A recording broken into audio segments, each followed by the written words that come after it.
Bonjour, chers frères et sœurs. Merci d'être à l'étude biblique cette semaine. Nous sommes à la leçon 10 du livre de l'Apocalypse. Notre étude concernant le chapitre 12 et 13, qui a pour thème une trinité maléfique. Je vous propose versets à mémoriser. Lisons, c'est Apocalypse 12, versets 10 à 11.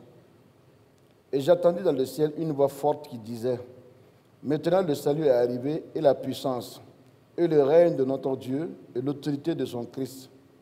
Car il a été précipité, l'accusateur de nos frères, celui qui les accusa devant notre Dieu jour et nuit.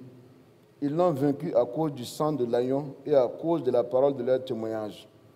Et ils n'ont pas aimé leur vie jusqu'à craindre la mort. Amen.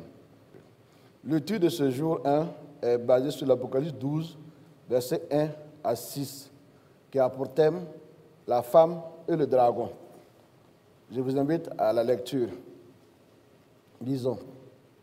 Un grand signe parut dans le ciel, une femme enveloppée du soleil, la lune sous ses pieds et une couronne de 12 étoiles sur sa tête.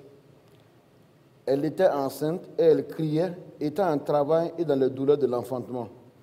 Un autre signe parut encore dans le ciel, et voici c'était un grand dragon rouge, ayant 7 têtes, 10 cornes, et sur ses têtes 7 diadèmes.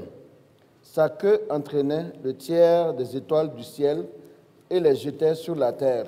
Le dragon se tient devant la femme qui allait enfanter afin de dévorer son enfant lorsqu'elle aurait enfanté.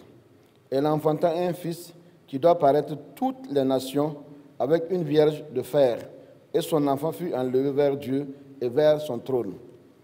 Et la femme s'enfuit dans le désert où elle avait un lieu préparé par Dieu afin qu'il y fût mourir pendant 1260 jours.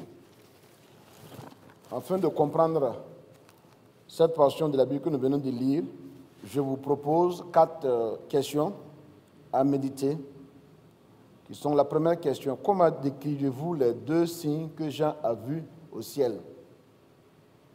La deuxième question: la femme a donné naissance à un fils qui doit diriger toutes les nations.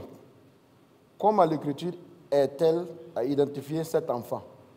Je vous suggère de voir Apocalypse chapitre 19, versets 11 à 15, et aussi les Psaumes chapitre 2, versets 1 à 9. Troisième question: qui est le dragon et quel est son but? Je vous suggère également de lire Apocalypse chapitre 20, verset 2.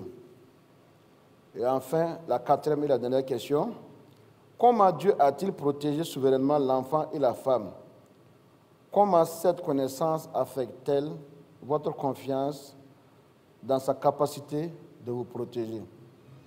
Merci pour votre attention et demeurez bénis.